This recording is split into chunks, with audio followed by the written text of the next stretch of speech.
పక్కకి తీసుకెళ్ళి చాటుగా డబ్బిచ్చి నేను ఇచ్చానని తెలియక్కర్లేదు, జీవితంలో వృద్ధిలోకి రా అని చెప్పిందో తల్లి. ఆజి బాహుపటు శక్తియున్ యశమునందనురక్తియు. నేను కీర్తివంతుణ్ణి కావాలన్న కోరిక ఉండి తీరాలి వ్యక్తికి. ఆ ఇల్లు ఆ స్థితికి వెళ్ళింది అంటే ఆమె ఆ ఇంటి లక్ష్మి. ఆవిడ వలన ఆ ఇల్లు అంతా హిచ్చిల్లింది. ఆవిడ ఆర్తి చివరికి ఏమైందంటే ఐశ్వర్యం అంతా అయిపోయింది, ఏమీ లేదు. భర్త గారు బాధపడ్డాడు. ఇది పట్టుకుంటానన్నవాడు ఏది పట్టుకున్నా తరిస్తాడు. పట్టుకోవడానికి ఆవిడ ఏదో ఒకటి ఇస్తుంది, ఇవ్వకుండా మాత్రం ఉండదు.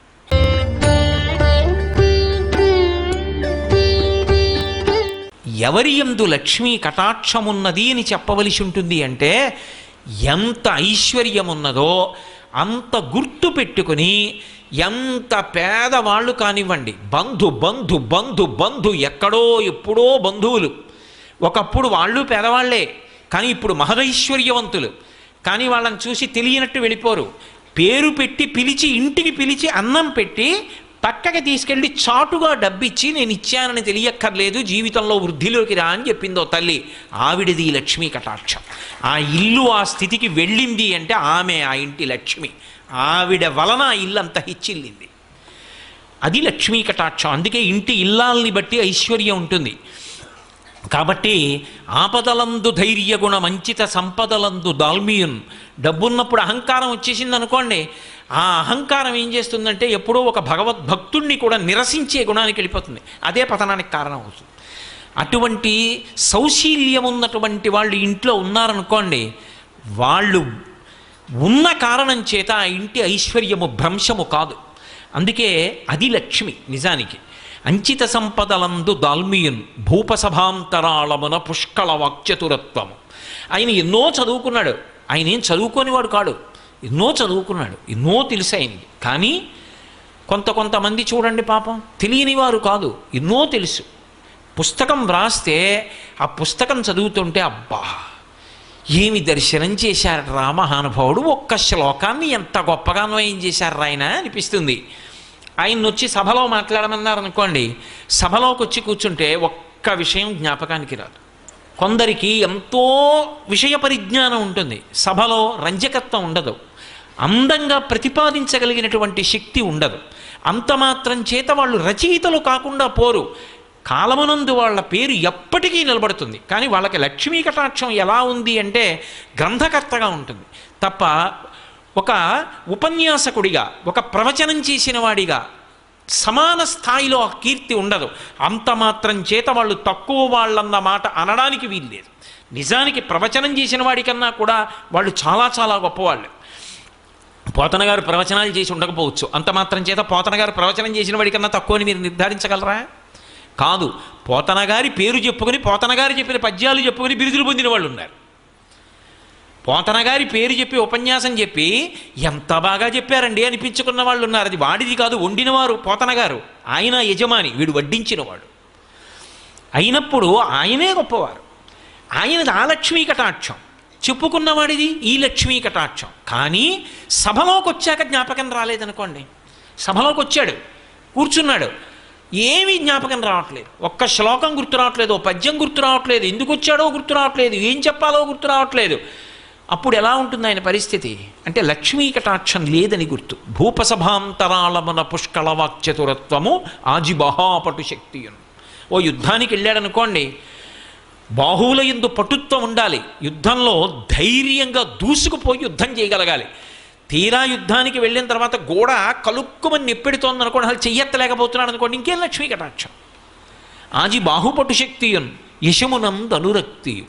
నేను కీర్తివంతుణ్ణి కావాలన్న కోరిక ఉండి తీరాలి వ్యక్తికి. అది లేదనుకోండి, ఆ వ్యక్తి లక్ష్మీ కటాక్షమునకు అర్హుడు అని చెప్పడము సాధ్యము కాదు.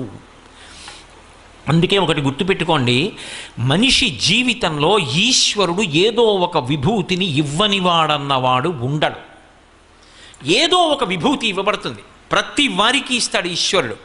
నీకేది ఇచ్చాడన్నది నువ్వు జ్ఞాపకం పెట్టుకోవాలి, నువ్వు తెలుసుకోవాలి. గుప్తంగానో బాహ్యంగానో అరహసి రహసి స్వతంత్ర బుద్ధ్యా అంటారు శంకర భగవత్పాదులు శివానంద లహరిలో. అది అతని జీవితం ఒడ్డెక్కడానికి, అతని జీవితం తరించడానికి కారణమవుతుంది. ఎందరో పెద్దలు ఉన్నారు. డొక్కా సీతమ్మ గారని మా తూర్పుగోదావరి జిల్లాలో ఉండేవారు మహాతల్లి. ఆవిడ ఇంటికొచ్చిన వాళ్ళకి అన్నం పెట్టడానికి అందవేసిన చెయ్యి, అంత ప్రేమతో అంత ఆర్తితో అన్నం పెట్టేది. అటువంటి తల్లి శరీరం విడిచిపెట్టిన రోజున ఆకాశంలో జ్యోతి రూపంలో వెడుతుంటే ఇద్దరు మహావిద్వాంసులు అగ్రహారంలో కూర్చుని మాట్లాడుకుంటున్నారు అమలాపురం దగ్గర. ఆవిడ జ్యోతి వెడుతుంటే చూసి వాళ్ళిద్దరూ లేచి నిలబడి నమస్కారం చేసి, ఎవరో ఒక మహాపురుషుడు శరీరం విడిచిపెట్టాడు, ఊర్ధ్వలోకాలకి జ్యోతి వెళ్ళిపోతోంది అని చెప్పి నమస్కరించారు. భగవాన్ రమణులు శరీరం విడిచిపెట్టినప్పుడు జ్యోతి అరుణాచలానికి గిరి ప్రదక్షిణం చేసి గిరిలోకి ఎలా వెళ్ళిందో, డొక్కా సీతమ్మ గారిలోని జ్యోతి అలా ఆకాశంలో ప్రయాణం చేసి ఊర్ధ్వలోకాలకు వెళ్ళింది. ఎప్పటావిడో కాదు డొక్కా సీతమ్మ గారంటే, ఇప్పటికీ పీగన్నవరం దగ్గర ఆవిడ పేరు మీద అక్విడెక్ట్ ఉంది, ఆవిడ నివసించిన ఇల్లుంది, ఆవిడ అన్నం పెట్టిన గదులున్నాయి. ఆ తల్లి ఈ మధ్య కాలం వారు ఆఖరికి కలెక్టర్ గారితో కబురు చేశారు డొక్కా సీతమ్మ గారికి. ఎవరు? భారతదేశం వాళ్ళు కాదు, లండన్లో యువరాజు పట్టాభిషేకం చేసుకుంటూ ఇంతమందికి అన్నం పెట్టిన తల్లి వచ్చి నాకు ఆశీర్వచనం చెయ్యాలని కలెక్టర్తో కబురు చేశారు విమానంలో తీసుకురమ్మని. నేను రానన్నారు ఆ తల్లి.